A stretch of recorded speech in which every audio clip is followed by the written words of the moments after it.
Assalamualaikum warahmatullahi wabarakatuh. Waalaikumsalam warahmatullahi wabarakatuh. Waalaikumsalam warahmatullahi wabarakatuh. Selamat siang teman-teman semua. Kali ini kita akan diskusi mengenai kasus 2 rheumatoid arthritis. Di sini saya Yulekawati sebagai moderator, kemudian nanti ada Hani Nutrikasanti sebagai notulen. Untuk kegiatannya nanti yang pertama kita akan melakukan klarifikasi istilah dan konsep. Estimasi waktunya kurang lebih sekitar 10 menit ya. Bisa dimulai.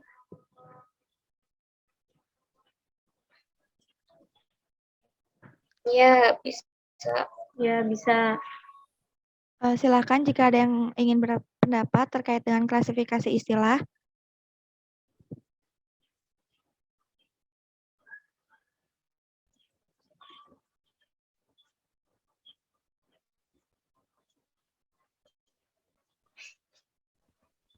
Izin berpendapat, Ibu Moderator. Ya, silakan.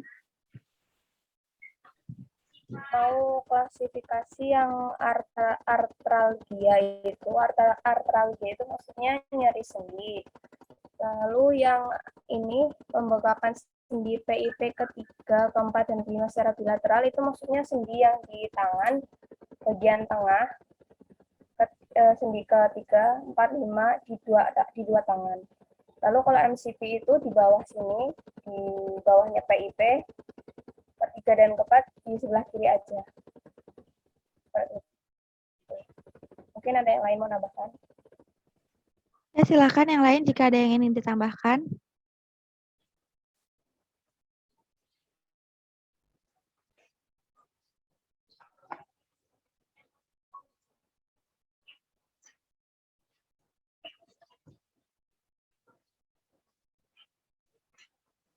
Saya izin berpendapat moderator.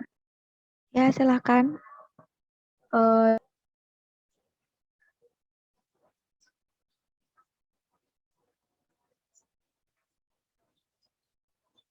Maaf, Ayu masih di mute. Ya, di bagian pemeriksaan penunjang itu kan ada kata-kata atau ada hasil pemeriksaan deformitas Boutonier pada jari ketiga dan keempat secara bilateral. Maksudnya deformitas Boutonier itu kelainan pada jari tengah. Kalau Boutonier itu biasanya itu terjadi pada bagian PIP yang tadi sudah dijelaskan, itu bagian sebelah sininya. Sebelah sini bagian PIP pada jari ketiga dan pada jari keempat secara bilateral gitu.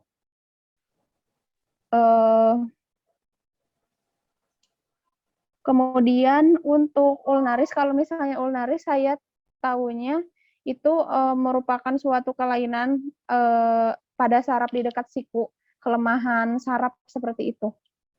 Mungkin cukup. Ya, baik, terima kasih. Oh ya, untuk deformitas juga saya ingin menambahkan, tadi saya baca kalau untuk yang mengalami deformitas ini itu biasanya ini disebabkan karena adanya pengobatan rheumatoid arthritis yang tidak adekuat sehingga dapat menyebabkan deformitas pada tulang. Apakah yang lain ada yang ingin menambahkan? Izin menambahkan moderator. Ya, silakan.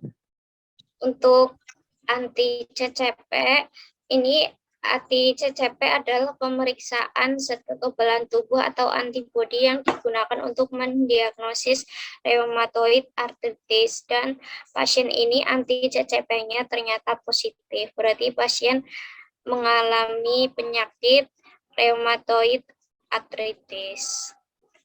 Sudah. Terima kasih. Baik, terima kasih. Yang lain, silakan.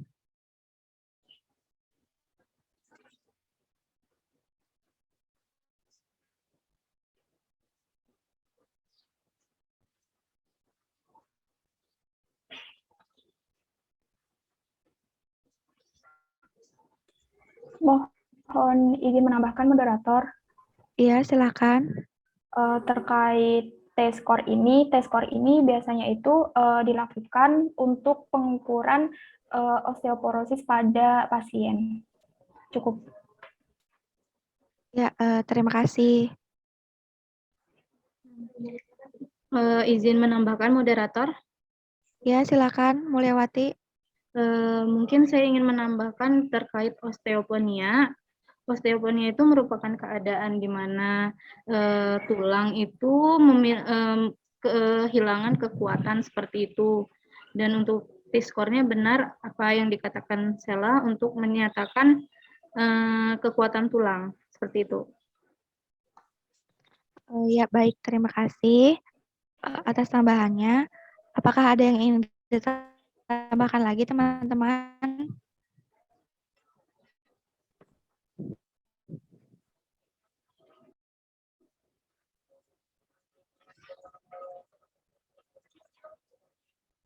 Tidak ada yang ingin ditambahkan lagi?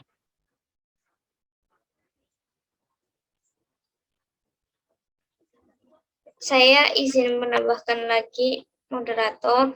Ya, silakan. Jadi ini pasien juga ada pemeriksaan ANA atau ANA yang merupakan singkatan dari singkatan dari anti nuklear antibody. Anti nuklear antibody ini adalah sebuah tes darah yang untuk mengetahui imun sistem kita ini ada atau tidak yang melawan bakteri atau virus atau organisme lain. Lalu ANA-nya negatif di pasien. Kemudian HBsAg juga negatif. HBsAg adalah uji atau tes yang dilakukan untuk mengetahui ada tidaknya penyakit hepatitis B pada pasien. HBsAg-nya pasien negatif. Sudah begitu yang saya sampaikan, moderator. Terima kasih. Oh iya, baik. Terima kasih, Akmarina. Apakah yang lain ada yang ingin menambahkan lagi? Izin menambahkan boleh, moderator? Ya, silakan, Hanin. Ya, tadi itu kan ada ROM ya, penurunan tentang gerakan ROM. ROM itu artinya range of motion, itu digunakan untuk mengevaluasi lingkup gerakan sendi biasanya. Itu dilakukannya diperiksa dengan cara digerakkan sendinya, seperti fleksi atau ekstensi, kemudian lingkup gerakannya ini lingkup gerak adalah luasnya gerakan suatu sambungan diukur dalam derajat lingkaran. Jadi kalau dari pasien ini kan ada penurunan tentang gerakan, berarti range dari gerakan pasien itu terbatas. Seperti itu. Ya, baik. Terima kasih, Hanin. Apakah yang lain ada yang ingin menambahkan lagi? Kita Izin masih... menambahkan sedikit, moderator. Iya, silakan. Kita masih punya waktu kurang lebih 2-3 menit. Ya, untuk anti HCV ini merupakan maksudnya antivirus hepatitis C. Jadi kalau pasien negatif anti HCV-nya berarti pasien juga tidak ada penyakit hepatitis C. Begitu, moderator. Terima kasih. Lalu di pemeriksaan penunjang ini berarti pasien menerima pemeriksaan penyakit hepatitis B dan C, tetapi belum diperiksa untuk penyakit tuberkulosisnya. Begitu, moderator. Terima kasih. Ya, terima kasih. Adakah yang lain yang ingin menambahkan? Saya rasa cukup ya. Ini waktunya berhenti di 9 menit. Kita bisa langsung ke poin 2, yaitu untuk identifikasi masalah. Identifikasi masalah ini saya beri waktu 20 menit untuk berdiskusi terkait hal tersebut. Silakan jika ada yang ingin menambahkan. Kita sudah masuk ke poin 2 untuk identifikasi masalah.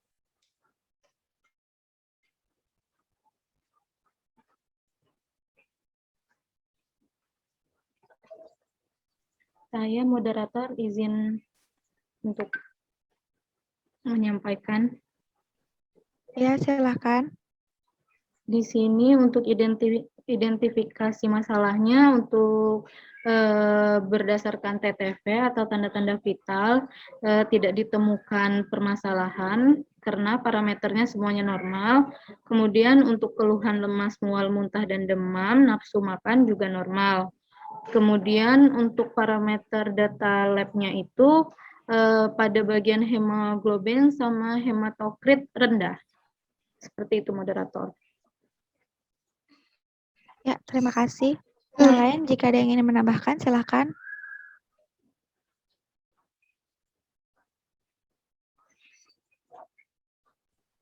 Mohon izin menambahkan, moderator. Iya, silakan.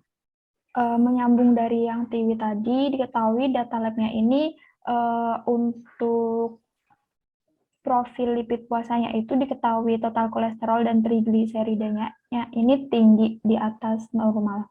Seperti itu.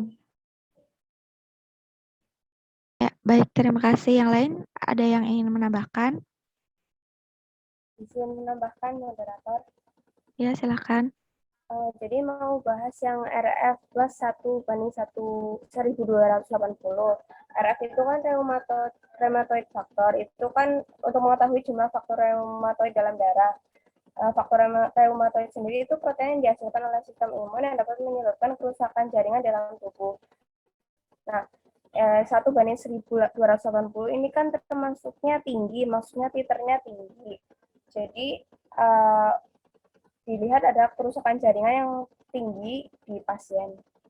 Kerusakan jaringan akibat reumatoid tadi. Seperti itu. Jadi ada masalah di RF ini. Mungkin ada yang... Ya, silakan yang lain.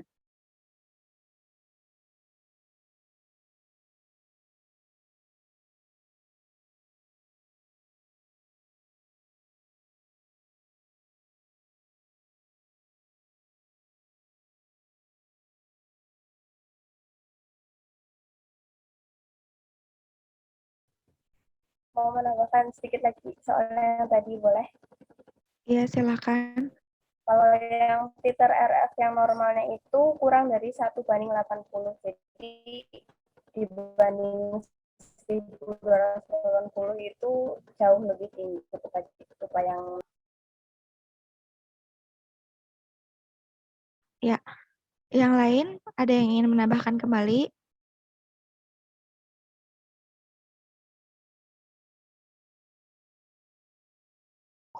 Izin menambahkan, moderator. Ya, silakan. Mungkin saya ingin menambahkan untuk keluhan yang pada pasien, kan di keluhan pasien itu ada pembengkakan sendi PIP ketiga, keempat, dan kelima secara bilateral. Kemudian ada nyeri pada sendi MCP ketiga dan keempat di sebelah kiri. Terus ada deformitas bautuner pada jari ketiga dan keempat secara bilateral. Kemudian ada penurunan kekuatan genggaman, penurunan ROM pada tangan, bahu, pinggul, lutut, dan kaki. Kemudian ada CK-nya itu rendah, kurang dari 20 IU per liter. Terus ada RF plus 1/1,280. Ini sepertinya menunjukkan menunjukkan identifikasi RA. Seperti itu.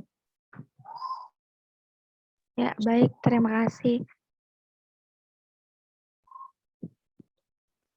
Yang lain, apakah ada yang ingin menambahkan lagi? Saya izin menambahkan. Ya, silakan. Dari data lab juga leukosit pasien itu termasuk tinggi, di mana biasanya itu leukosit terjadi pada penyakit inflamasi, di mana pada pasien ini kan didiagnosis rheumatoid arthritis ya. Rheumatoid arthritis kan termasuk penyakit inflamasi.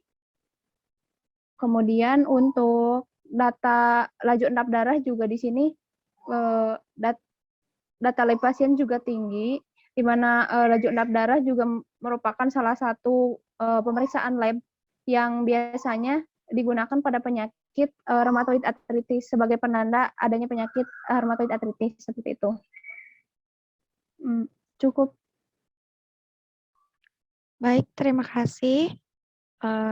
Apakah ada yang ingin menambahkan lagi?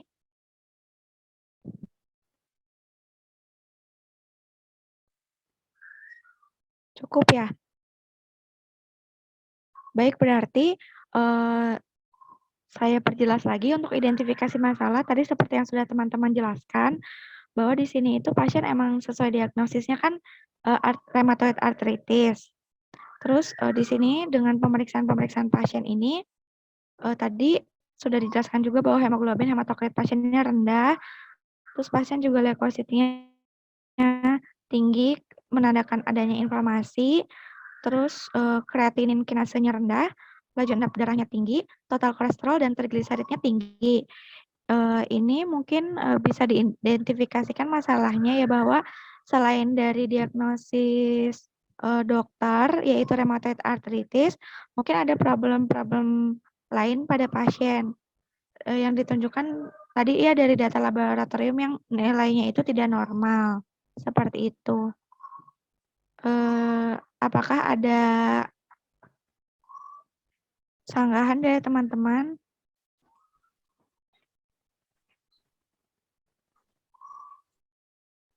Iya, izin menambahkan moderator.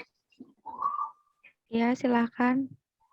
Sepertinya pasien, benar kata moderator, tidak hanya mengalami penyakit rheumatoid arthritis, tetapi dilihat di data laboratorium.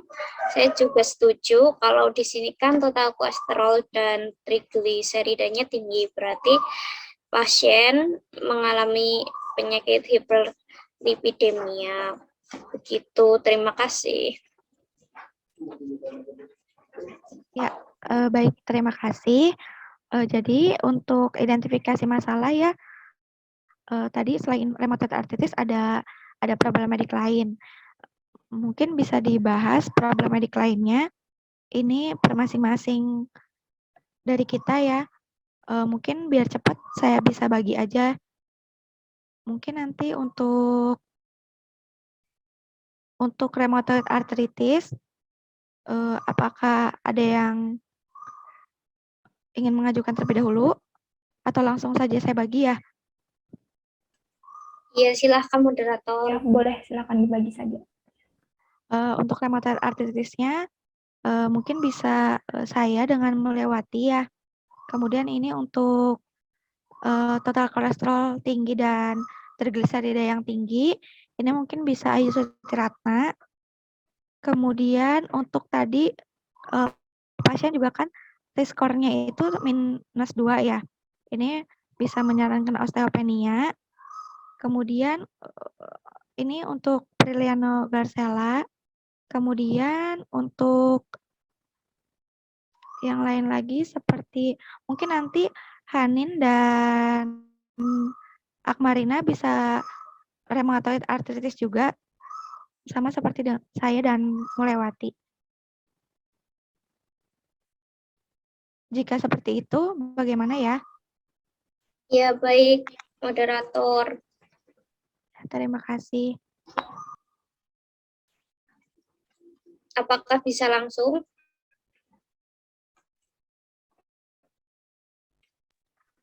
Iya, baik. Ini waktunya 30 menit untuk menyampaikan. Tadi setelah kita identifikasi masalah, terus kita kaitkan dengan kondisi pasien. Silakan jika ada yang ingin.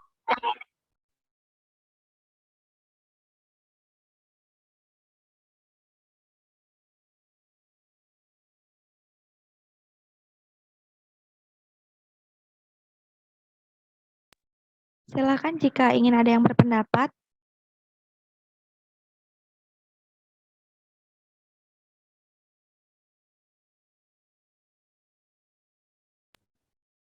Izin berpendapat, moderator boleh?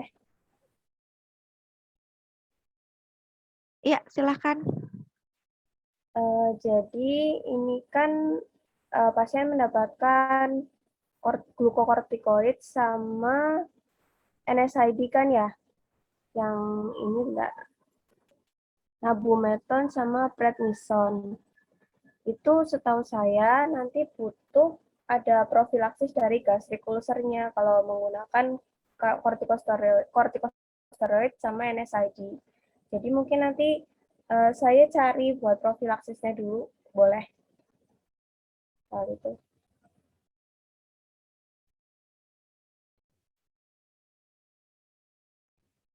Ayo untuk profilaksis penggunaan dari itu ya, NSAID sama ya, NSAID-nya. seperti Iya, iya kortikosteroid. silakan. Cari dulu ya.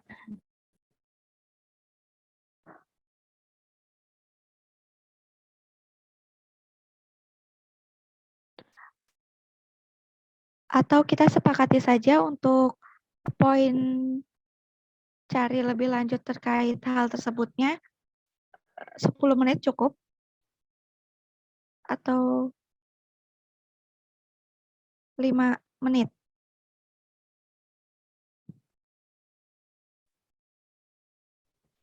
Mungkin 10 menit cukup. Mau moderator, ini 5 atau 10 menitnya untuk apa ya?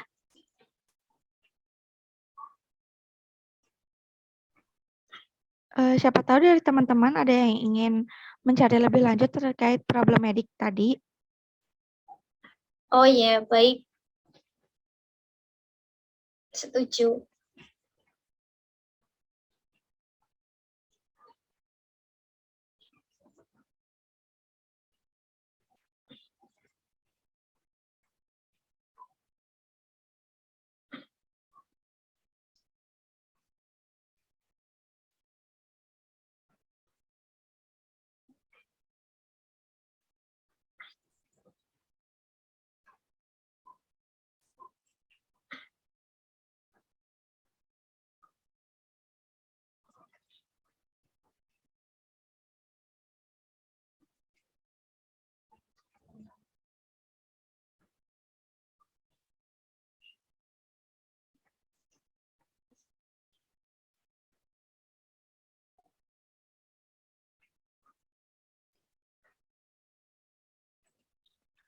Oh, jadi teman-teman ini kan kita masuk ke step 3 ya, brainstorming. Jadi di brainstorming ini nanti kita menghubungkan problem medis pasien dengan interpretasi klinik dengan terapi pengobatan.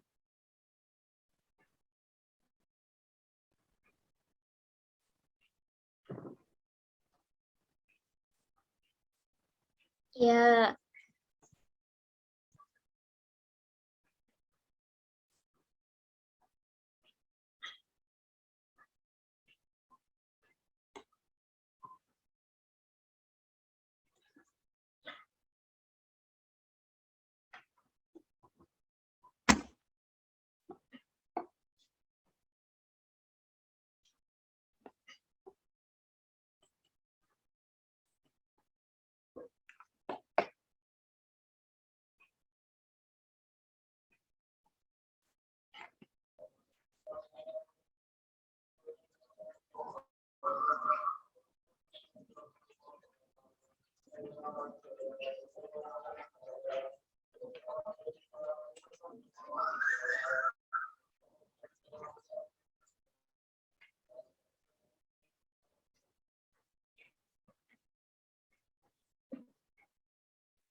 apakah sudah bisa dimulai untuk brainstorming-nya, moderator?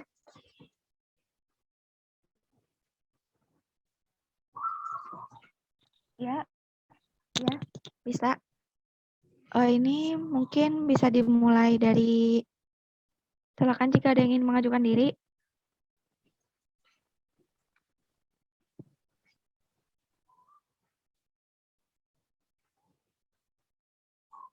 Ya, baik, saya izin berpendapat moderator. Iya, Akmal, silakan. Di problematik, pasien kan mengalami penyakit rheumatoid arthritis. Rheumatoid arthritis ini kan penyakit imun dan diterapi oleh beberapa obat. Misalnya, kalau di pasien ini diberikan obat metroxate, ada hidroksikloroquine, dan sulfalasin. Nah, ketiga obat ini merupakan obat tradisional DMARD yang bisa digunakan untuk mengatasi rheumatoid arthritis. Dan apabila kita melihat data-data lab, pasien ini kan juga apakah bisa digeser ini slide word-nya yang di share screen. Nah, di sini kan ada pemeriksaan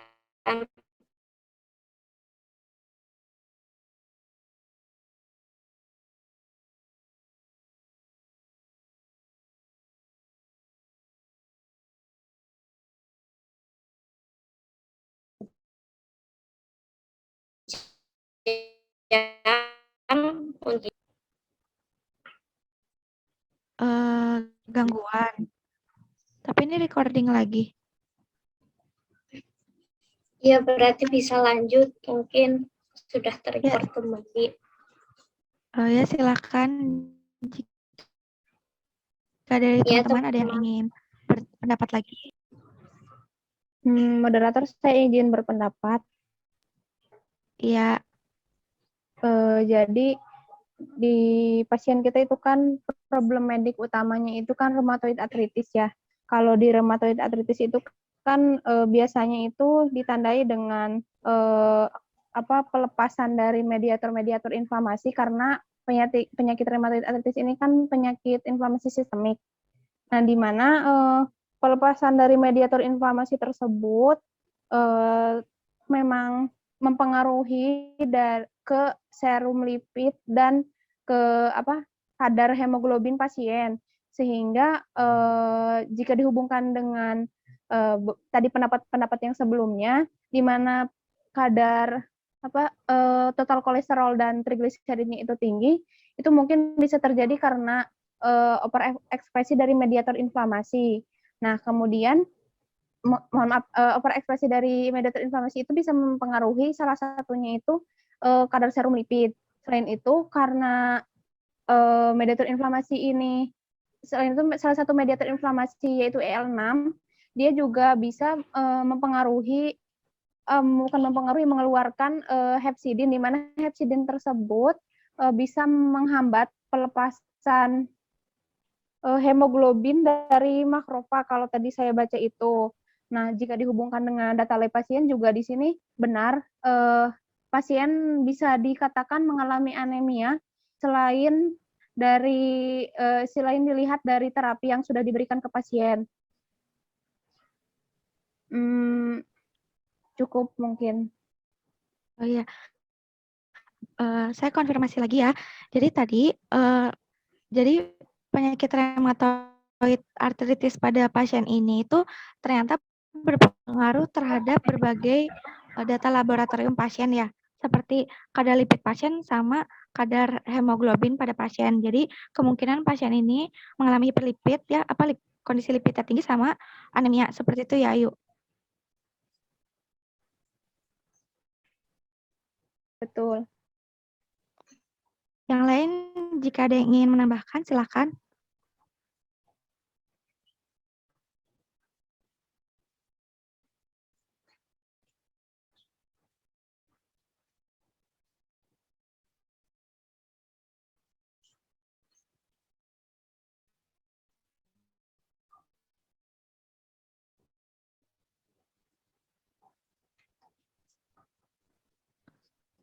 Apakah yang lain ada yang ingin menambahkan?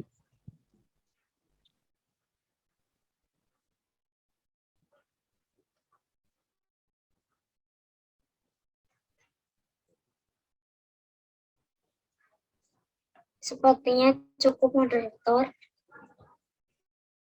Mungkin kita bisa langsung masuk ke DRP ya, Ya, untuk poin DRP kita sepakati saja apakah langsung masuk ke plan terapinya. ya boleh. Boleh. Setuju moderator.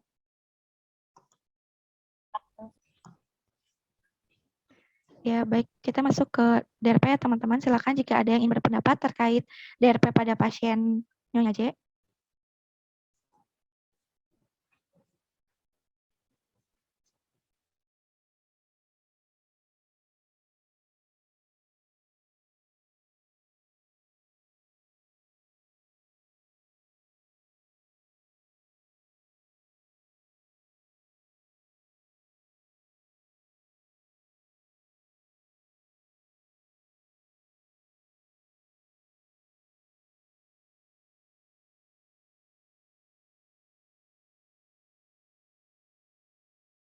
Coba untuk record ya.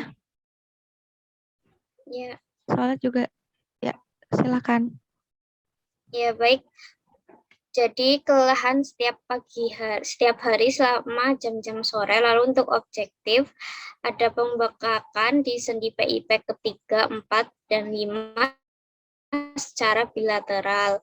Nyeri pada sendi metakarpal ketiga dan keempat sebelah kiri, deformitas botonir pada jari ketiga dan keempat secara bilateral, penurunan kekuatan genggaman, penurunan rom pada tangan, bahu, pinggul, lutut, dan kaki, dan CK-nya rendah, lalu RF positif. Lalu diagnosis dokternya RA, terapi yang diberikan ada nabumeton 750 mg, 2 tablet PO sebelum tidur, ada metotrexat 2,5 mg, 6 tablet PO 1 kali seminggu, hidroksikloroquine 200 mg, 1 tablet PO 2 kali sehari, sulfalazin 500 mg, 1 tablet PO 2 kali sehari, lalu ada asam folat 1 mg PO setiap hari. Saya menemukan asesmen kategori DRP interaksi obat mayor. Penjelasannya penggunaan nabumeton. Nabumeton adalah salah satu NSAID. Harus dihindari. Jadi penggunaan NSAID ini harus dihindari apabila menggunakan methotrexate dosis tinggi. Jadi penggunaan NSAID itu harus dihindari bila menggunakan methotrexate dosis tinggi secara bersamaan. Lalu kita bisa mengetahui pasien ini kan diberikan methotrexate 2,5 mg 15 mg 1 kali seminggu. Lalu untuk planning, pemberian NSAID dan methotrexate secara bersamaan dapat meningkatkan konsentrasi plasma dan toksisitas methotrexate. Mekanismenya ini adalah NSAID menginhibisi eliminasi ginjal dari methotrexate dan menghasilkan metabolit dari methotrexate yaitu 7-hidroksimethotrexate. Maka penggunaan NSAID secara bersamaan dengan methotrexate dosis tinggi. Jadi yang digunakan methotrexate-nya dosis tinggi ya. Apabila ada interaksi, maka dapat menyebabkan toksisitas yang serius. Jadi nanti methotrexate-nya toksik. Kemudian, tetapi banyak pasien lain juga yang tidak mengalami masalah sama sekali karena pemberian NSAID dan methotrexate. Nah, CSM dari Inggris ini tidak menyarankan penghindaran NSAID. Jadi tidak apa-apa kalau digunakan NSAID-nya. Dan pada pasien juga dosis methotrexate-nya ini termasuknya rendah ya, hanya 15 mg PO seminggu, 1 minggu sekali. Untuk monitoring, penggunaan nabumeton dan methotrexate ini dapat dimonitoring dengan ketat dan dipantau tanda-tanda efek samping methotrexate. Karena kan pemberian methotrexate-nya dosisnya ini rendah sekali. Mungkin nanti toksisitas pun tidak terjadi karena kan kita bisa memantau tanda-tanda juga efek samping dari methotrexate. Begitu kan pasien juga mengalami nyeri apabila tidak diatasi oleh pemberian NSAID, nanti pasien juga kasihan ya. Begitu kalau menurut saya, walaupun interaksi obat ini termasuknya mayor, tapi kan belum tentu terjadi di pasien. Apabila nanti terjadi, kita dapat memonitoring penggunaannya, atau bisa juga di-switch ke NSAID lain yang berpotensi lebih aman. Begitu, moderator. Terima kasih. Baik, terima kasih Akma. Ini mungkin dari teman-teman ada yang ingin menambahkan dari penjelasan Akma, atau ada yang ingin berpendapat berbeda dari yang dijelaskan Akma?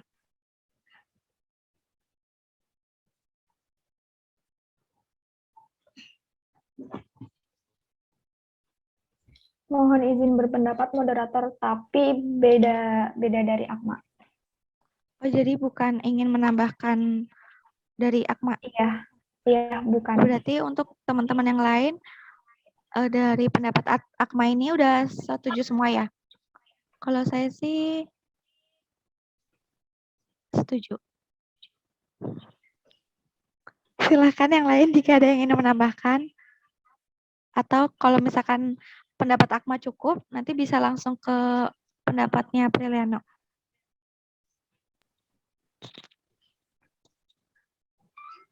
Mau izin berpendapat, boleh, terkait yang Akma tadi. Ya, silahkan.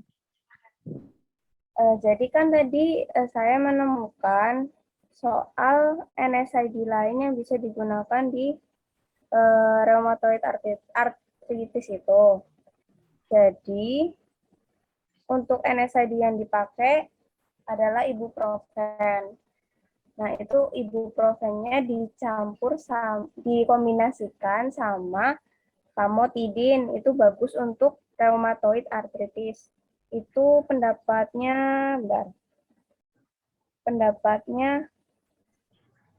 Alfonso Bello, Jeffrey Dicken, dan Robert J. Holt. Itu tahun 2015.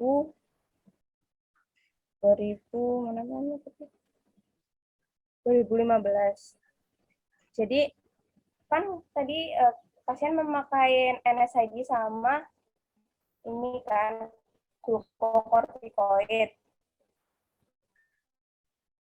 Nah, kayak tadi yang aku bilang, kalau penggunaan NSAID sama glukokortikoid itu perlu ditambahin gastroprotektif.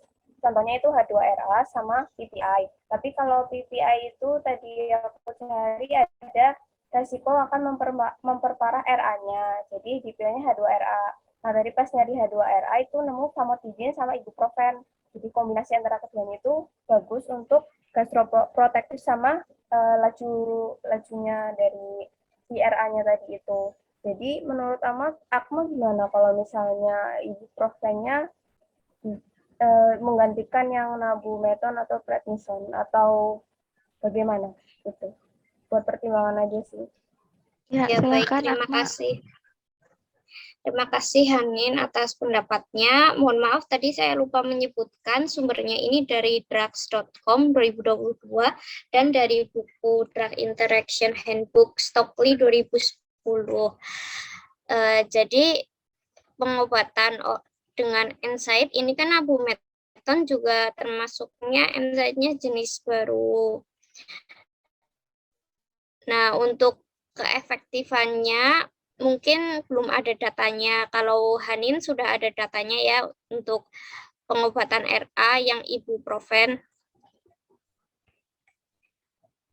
Nah, kalau menurut saya mungkin kalau lebih efektif ibuprofen karena sudah ada datanya mungkin bisa di-switch, tetapi saya belum mencari lebih jauh mengenai efeknya lebih baik yang mana, nabumeton atau ibuprofen begitu. Dan tadi pengatasannya mungkin ya karena ibuprofen kan termasuk NSAID yang paling ringan efek gastrointestinalnya. Mungkin tadi sudah betul apabila diberikan bersamaan dengan famotidin, saya setuju dengan Hanin. Terima kasih.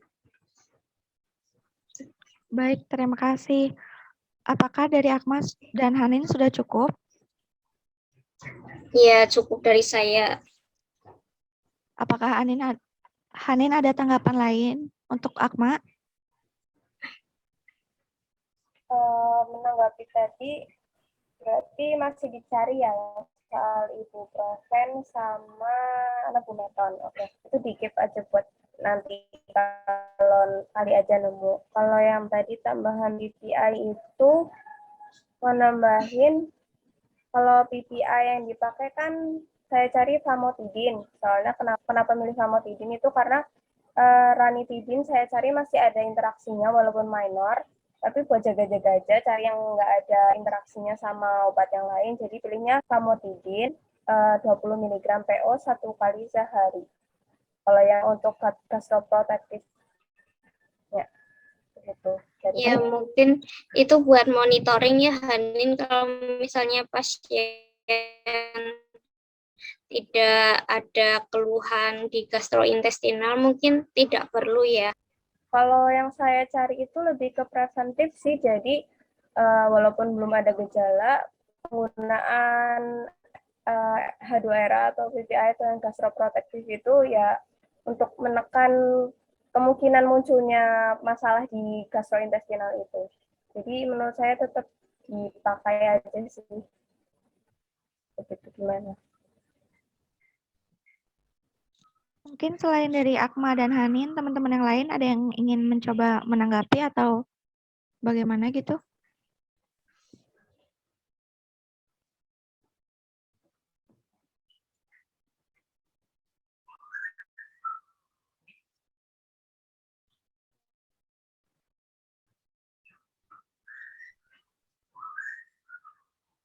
Berarti untuk hasil yang tadi mungkin nanti bisa dicari lagi ya terkait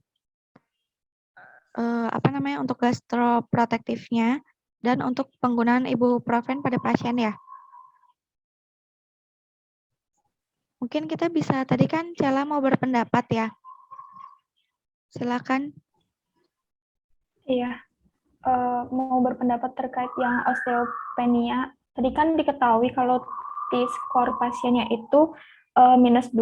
Nah, ternyata setelah saya cari-cari itu, osteopenia ini adalah tahapan awal dari osteoporosis. Jadi dia belum masuk ke osteoporosis.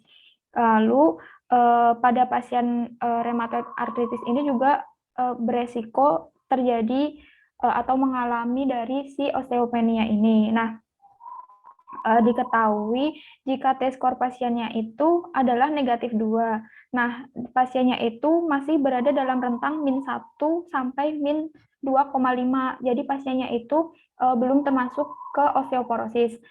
Ketika T-score-nya itu lebih dari -2,5, nah pasiennya itu baru bisa dikatakan terjadi osteoporosis. Ya maaf salah tadi bilangnya osteoartritis ya. Yang benar osteoporosis. Kemudian berdasarkan buku Didi Piro itu, ini dapat diberikan suplementasi vitamin D dengan dosis 800 sampai 1000 IU 1 kali seharinya. Selain itu mungkin bisa juga melakukan modifikasi gaya hidup. Dan karena tadi kan osteopenia ini dia itu kepadatan tulangnya itu rendah atau menurun. Jadi bisa ditambah dengan asupan kalsium seperti itu. Terima kasih. Baik, terima kasih. Mungkin bisa lanjut ke Ayu, siapa tahu ingin berpendapat terkait tadi ya peningkatan lipid. Iya, sebelumnya dari kadar lipid bisa digeser Hanin itunya slide-nya. Sebenarnya jika dilihat dari nilai total total kolesterol pasien itu sedikit lebih tinggi dari nilai normal. Namun kalau misalnya ini itu masih termasuk kategori yang akan menuju ke tinggi gitu, belum tinggi gitu. Nah, kalau saya baca itu dislipidemia itu merupakan salah satu faktor resiko kardiovaskular yang biasanya itu kalau pasien RA itu resiko penyakit kardiovaskularnya itu sangat tinggi. Nah, pasien RA tersebut di pasien kita itu kan belum ada terapi untuk dislipidemianya ya.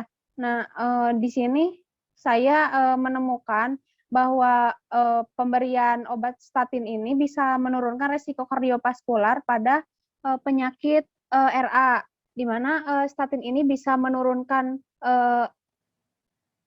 pengurangan sendi yang skor PAS 28 itu kan tentang nyeri sendi di bagian 28 sendi itu.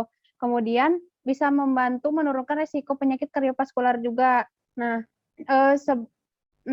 kalau saya lihat juga di terapi yang sudah diberikan kepada pasien, efek dari obat glukokortikoid, kalau saya cari itu dia bisa meningkatkan kolesterol total, kadar kolesterol total. Sehingga jika kita tetap meneruskan obat glukokortikoid, saya menyarankan untuk memberikan terapi statin pada pasien. Nah, namun sebelumnya saya belum menemukan perbandingan antar golongan di golongan statin ya, obat statin di golongan statin. Hanya baru menemukan perbandingan dari atorvastatin sama simvastatin, di mana yang yang lebih direkomendasikan itu ada rosuvastatin. Nah, rosuvastatin ini merupakan anti artritis kuat. Selain dia sebagai anti dislipidemia, juga sebagai imunomodulator yang bisa meningkatkan sistem imun pasien karena pasien kita itu kan penyakit autoimun juga ya. Nah, selain itu juga bisa memperbaiki dari laju endap darah pasien itu, dari nilai laju endap darah pada pasien itu berpengaruh ke situ. Terus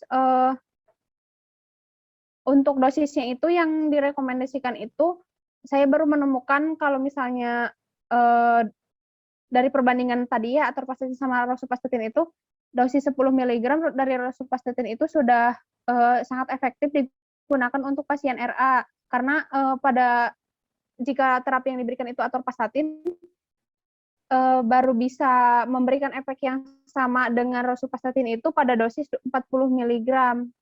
Seperti itu mungkin jika dilihat dari terapi yang sudah diberikan pada pasien, DRP-nya itu kebutuhan terapi tambahan. Seperti itu mungkin. Oh iya, baik, terima kasih. Jadi untuk lipid pasien ini tidak hanya pengobatan RA, tapi juga sepertinya butuh ditambahkan statin ya?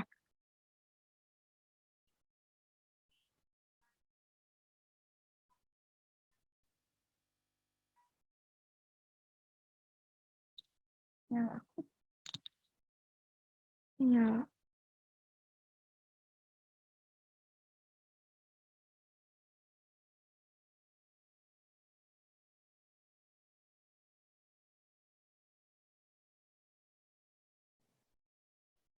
Halo, tadi maaf putus-putus. Iya, berarti ini kita butuh penambahan statin juga ya? Dari awal. Oh iya, baik, terima kasih. Iya, sepertinya seperti itu. Saya mau coba menjelaskan DRP yang saya temukan. Sepertinya ini DRP pada pasien ini ada pemilihan terapi yang kurang efektif. Moderator suaranya. Sebentar. Apakah suara saya sudah terdengar? Halo, halo. Sudah. Ya.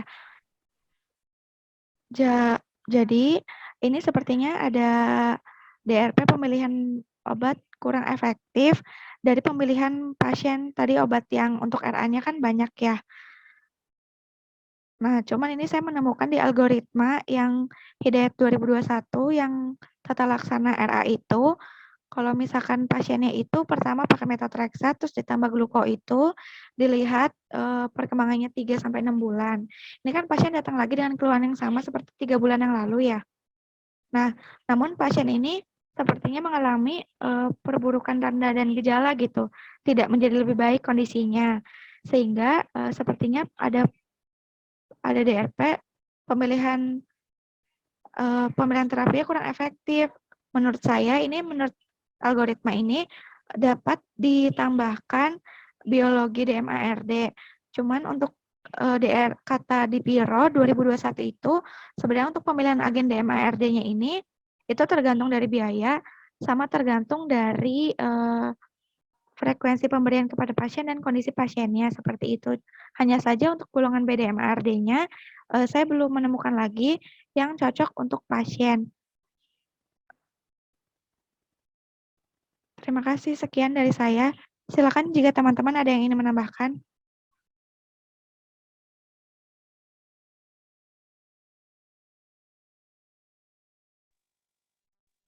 Izin menambahkan dari pendapat dari Yulia. Tadi Yulia kan belum mendapatkan golongan biologi DMRDA-nya yang cocok untuk gejala ini. Nah, saya sempat cari-cari. Kemudian saya tuh nemuin dari golongan biologi DMRDA itu kan ada TNF alpha, interleukin. Nah, kemudian untuk pemilihan dari biologi DMDA-nya itu yang pertama itu direkomendasikan itu TNF alpha. Kemudian untuk obatnya dari golongan TNF alpha itu yang saya dapatkan itu obatnya itu namanya etanercept. Nah, kenapa saya bisa bilang seperti itu? Karena ada jurnal yang saya temukan bahwa etanercept itu tuh resiko reaktivitas terhadap infeksi TBC-nya tuh lebih rendah dibandingkan dari golongan obat TNF alpha lainnya seperti adalimumab dan infliximab. Karena kebetulan orang yang memiliki, setahu saya, orang yang memiliki orang yang terdiagnosa RA itu dia beresiko terinfeksi TBC seperti itu.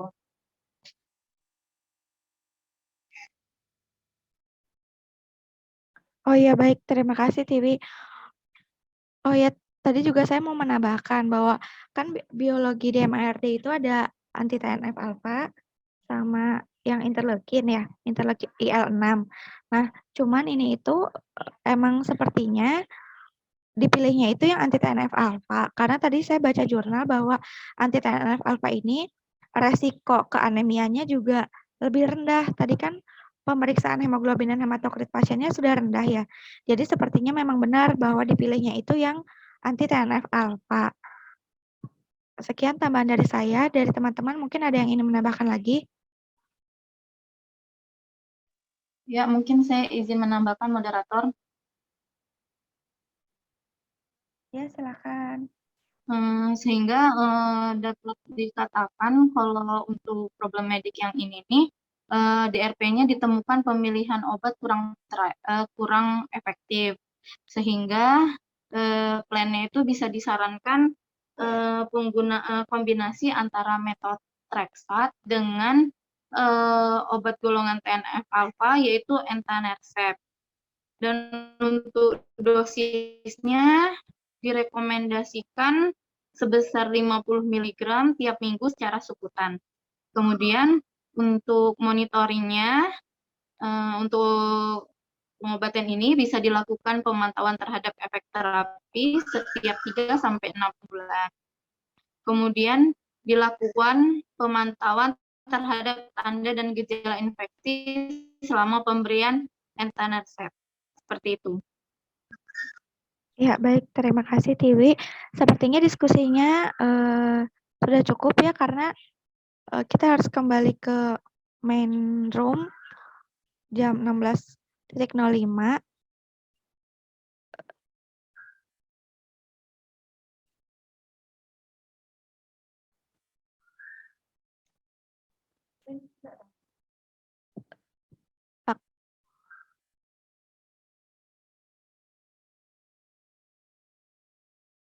Dari notulen, silakan jika ada yang ingin disampaikan.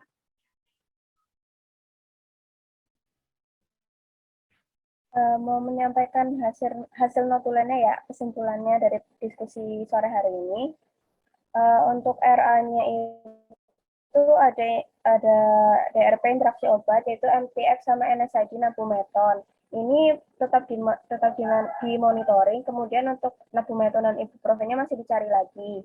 Lalu di RA juga ada pemilihan obat kurang tepat, yaitu hidroksikloroquine sama sulfasalazin, sehingga untuk kedua itu dihentikan, untuk MTX tetap dipakai dan diganti dengan etanercept 50 mg per minggu secara subkutan.